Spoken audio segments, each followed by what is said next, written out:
السلام علیکم ورحمۃ اللہ وبرکاتہ۔ ہمیشہ کی طرح ایک اور علمی اور تحقیقی واقعہ لے کر ہم آپ کی خدمت میں حاضر ہیں۔ آج کا ایک عجیب واقعہ کہ جب ایک شخص اللہ تبارک و تعالیٰ کی اطاعت میں حرام سے بچ گیا تو اللہ تبارک و تعالیٰ نے اس کو وہی مال حلال ذریعے سے اور ایک عجیب طریقے سے پہنچا دیا۔ یہ واقعہ قاضی ابوبکر بن محمد عبد الباقی بغدادی رحمۃ اللہ علیہ کا ہے۔ فرماتے ہیں کہ عہدۂ قضا ملنے سے پہلے میں مکہ مکرمہ چلا گیا۔ میں وہاں نماز پڑھتا، طواف کرتا، عبادت و ریاضت کرتا، اور میری حالت ایسی تھی کہ کھانے پینے کو کچھ نصیب نہیں تھا۔ میں بھوک مٹانے کے لیے کچھ نہیں پاتا تھا۔ ایک دن اتفاق سے میں حرم میں چل رہا تھا کہ میری نظر ایک تھیلی پر پڑ گئی جس کا منہ بھی ریشم کی ڈوری سے بندھا ہوا تھا۔ میں اسے اٹھا کر گھر لے آیا۔ اسے کھول کر کیا دیکھتا ہوں کہ اس میں موتیوں کا ایسا نفیس اور قیمتی ہار تھا کہ میں نے آج تک اس جیسا ہار نہیں دیکھا۔ میں باہر نکلا تو دیکھا کہ ایک بوڑھا آدمی اسی کا اعلان کر رہا ہے۔ اس کے پاس ایک پھٹے پرانے کپڑے میں 500 دینار ہیں اور وہ یہ آواز لگا رہا ہے کہ موتیوں کی تھیلی واپس کرنے والے کو یہ رقم انعام میں دی جائے گی۔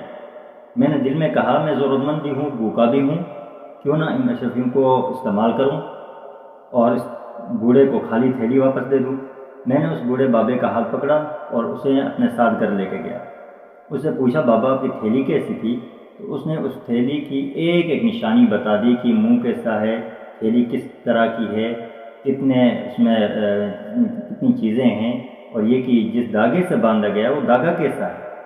فرماتے ہیں کہ میں نے علامات صحیح پا کر وہ تھیلی نکالی اور اس بابے کے حوالے کر دی۔ بابے نے انعام میں مجھے 500 دینار دیے۔ میں نے انعام لینے سے انکار کر دیا۔ میں نے کہا میں نے اس انعام کو نہیں لینا، بس یہ میرا حق تھا کہ میں آپ کی امانت آپ تک لوٹاؤں، تو میں نے آپ کو لوٹا دی، میں اس پر کوئی بدلہ نہیں چاہتا۔ بہرحال وہ بوڑھا بابا وہ تھیلی لے کے چلا گیا۔ ادھر ہوا یہ کہ میرے پاس کھانے پینے کے لیے کچھ بھی نہیں تھا۔ میں نے کہا کہ یہاں تو کھانے پینے کو کچھ نصیب نہیں، چلیں کسی اور علاقے کا رخ کرتے ہیں، وہاں جا کے کچھ کمائیں گے اور کھائیں گے۔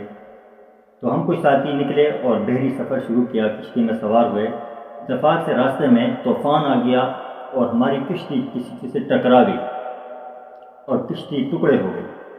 تو بہت سارے ساتھی مختلف تختوں میں بیٹھ کر جان بچا کر ادھر ادھر نکل گئے، اور میں ایک تختے میں بیٹھا، وہ تختہ گھومتا پھرتا ایک عرصہ تک سمندر میں تیرتا رہا۔ مجھے کچھ معلوم نہ تھا کہ میں کہاں جا رہا ہوں۔ خدا خدا کر کے میں ایک جزیرے میں پہنچا جہاں کوئی لوگ آباد تھے۔ میں ایک مسجد میں جا کر بیٹھ گیا۔ میں نے دیکھا وہاں سارے کلمہ گو ہیں لیکن دین کا علم نہیں ہے۔ میں نے کہا کیوں نہ میں ان کو دین سکھاؤں۔ میں نے دین کا علم سکھانا شروع کر دیا۔ ان لوگوں نے میری خدمت شروع کر دی۔ کچھ دن بعد میں نے وہاں کچھ پرانے بوسیدہ اوراق رکھے ہوئے دیکھے، ان میں اٹھا کے پڑھنے لگا۔ تو لوگوں نے کہا آپ خوش نویسی بھی جانتے ہیں، لکھنا پڑھنا بھی جانتے ہیں؟ میں نے کہا جی میں لکھنا پڑھنا بھی جانتا ہوں۔ انہوں نے کہا آپ ایسا کریں ہمیں لکھنا پڑھنا سکھا دیں۔ میں نے لکھنا پڑھنا بھی ان کو سکھا دیا۔ کوئی 3 سال کا عرصہ میں نے وہاں گزارا۔ تو 3 سال بعد وہ کچھ گاؤں کے لوگ میرے پاس آئے، کہنے لگے کہ حضرت آپ کا نکاح نہیں ہوا ہے، ہم چاہتے ہیں کہ آپ کی شادی ہو جائے۔ میں نے کہا میرے حالات ایسے نہیں کہ میں شادی کروں۔ انہوں نے کہا حالات آپ چھوڑ دیجئے، آپ شادی کا ارادہ کیجئے۔ ہمارے ہاں ایک یتیم بچی ہے اور اس کے پاس مال و متاع بھی ہے، ہم چاہتے ہیں کہ آپ اس سے شادی کر لیں۔ میں نے کہا ٹھیک ہے۔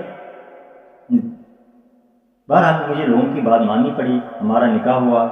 جب میں اپنی بیگم کے پاس پہنچا تو میں نے دیکھا کہ وہی ہار جو حرم میں مجھے ملا ہے وہ اس کے گلے میں ہے۔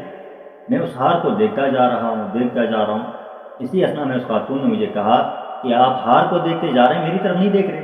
میں نے کہا دراصل اس ہار کے ساتھ ایک عجیب واقعہ متعلق ہو۔ فوراً اس نے آگے سے کہا، رونے لگی اور کہا کہ میرے ابا جی حج کے لیے چلے گئے تھے اور حج کر کے واپس آئے تو فوت ہو گئے، لیکن جب سے حج کر کے آئے میں اپنے ابے کو بار بار یہ دعا کرتی ہوئی دیکھتی تھی کہ یا اللہ مجھے ایک ایسا مسلمان ملا تھا جو انتہائی امانت دار اور صادق اور سچا تھا، اللہ اسی طرح کا ایماندار کوئی بندہ میرے لیے داماد بنا دے۔ تو کہتے ہیں کہ جب میں نے یہ بات سنی تو میری آنکھوں سے آنسو جاری ہوئے۔ میں نے کہا واقعتاً ایسی ہی بات ہے کہ میں نے ہی یہ ہار اٹھا کے آپ کے ابا کو دیا تھا۔ اس لڑکی نے آگے سے کہا دیکھیں حلال کی برکت کہ آپ حرام سے بچ گئے، اللہ تبارک تعالیٰ نے آج آپ کو اس کے بدلے میں وہ ہار حلال طریقے سے بھی لوٹایا اور اس سے بہتر اس شخص کی بیٹی بھی آپ کو دی اور اس کا مال و متاع بھی، ساری دولت آپ کے ہاتھ میں اللہ تبارک و تعالیٰ نے ڈالی۔ یہ ہے اگر بندہ حرام سے مال سے بچ جاتا ہے تو اللہ تبارک و تعالیٰ اس سے بہتر، کئی گنا بہتر حلال چیز سے نوازتے ہیں اور انسان کی ضرورتیں پوری کرتے ہیں۔